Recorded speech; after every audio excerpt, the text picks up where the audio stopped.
Hello friends, স্বাগতম জনাইছো মই উৎপল ডেকা আমাৰ উৎপল ডেকা ইউটিউব চেনেলৰ অন্য এক ভিডিঅত এইবাৰ লৈ আহিছো আপোনালোকলৈ অসম টেটৰ সুখবৰ হয় ঠিকই শুনিছে নতুনকৈ বহুতো ক্যান্ডিডেটে অসম টেটত চাকৰি লাভ কৰিবলৈ গৈ আছে আৰু যিসকলে 12 পাস কৰিছে নতুনকৈ বা যিসকলৰ বয়স 34 ইয়াৰ্ছৰ ভিতৰত তেওঁলোকেও এই ভিডিঅটি কোনো কাৰণতে মিছ নকৰিব হেখলৈকে চালেহে সকলোখিনি তথ্য লাভ কৰিব গতিকে ধৈৰ্য সহকাৰে ভিডিঅটি হেখলৈকে চাব খুব কম সময়তে আপোনালোকক সকলোখিনি তথ্য আগবঢ়াই দিম বা জনাই দিম তো বন্ধু বান্ধৱীসকল টেট হৈ গৈছিলে অসম টেট জিটি আৰু পিজিটি টিচাৰ অৰ্থাৎ গ্ৰেজুৱেট টিচাৰ আৰু পোষ্ট গ্ৰেজুৱেট টিচাৰৰ 9717টা পদৰ 19 জানুৱাৰী 2025 তে ৰিজাল্ট বিলাক ইতিমধ্যে আউট হৈছে 30 মেতে আজি 31 মে হয় কাইলে 1 জুনে হ'ব যিসকলে টেট দিছিলে আপোনালোকে ৰিজাল্ট বিলাক যদি এতিয়াও চেক কৰা নাই ডেসক্ৰিপচনত লিংকস আছে চেক কৰি লব ইয়াৰ পিছতে অসম টেটত চাকৰি লাভ কৰিব বিচৰা সকললৈ অসম চৰকাৰে পুনৰ সুবিধা মুকলি কৰি দিছে অৰ্থাৎ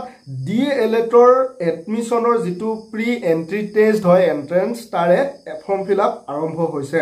যদি আপোনালোকৰ বয়সটো 34 বছৰৰ ভিতৰত হয় আপুনি 12 পাস হয় 12ত আপুনি জেনাৰেল বা ওবিসি হলে 50% থাকিব লাগিব ৰিজাৰ্ভেশন ক্যাটেগৰীৰ হলে 45% হলে হ'ব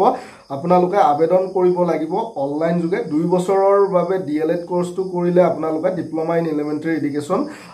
টেটত বহিব পাৰিব যেতিয়া নেক্সট অসম টেট অনুষ্ঠিত হ'ব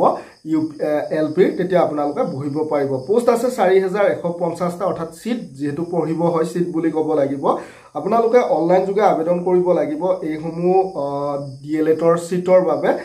অনলাইন ইতিমধ্যে আৰম্ভ হৈছে 18 মেৰ পৰা 5 জুনলৈকে অনলাইন চলি থাকিব এই ভিডিঅটি আগলৈ শেয়াৰ কৰিব যাতে সকলোৱে খবৰটি পোৱাত সহায় হয় চেনেলটি আমাৰ সাবস্ক্ৰাইব কৰি লব আপোনালোকে ধন্যবাদ জয় অসম জয় হিন্দ